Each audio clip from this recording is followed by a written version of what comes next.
মনে পড়ে কি আমার কথা, যে মানুষটা এক সময় তোমার প্রতিটা কথায় হাসতো, তোমার একটুখানি অভিমানে ঘন্টার পর ঘন্টা ভাবনায় ডুবে থাকতো?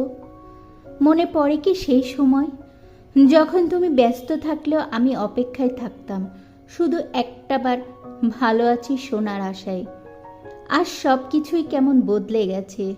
তুমি আগের মতো আর খোঁজ নাও না, আমিও আগের মতো আর তোমায় বারবার লিখে জানাই না মন খারাপের গল্প। তবুও মাঝে মাঝে খুব জানতে ইচ্ছে করে, এই নীরব সময়ের মাঝেও তুমি কি একটাবারও ভেবেছ সেই মানুষটা এখন কেমন আছে? ভালো থেকো, দূরে থেকো, তবুও জানি তোমার স্মৃতিতে আমার নামটা একবার ঠিকই জেগে উঠবে।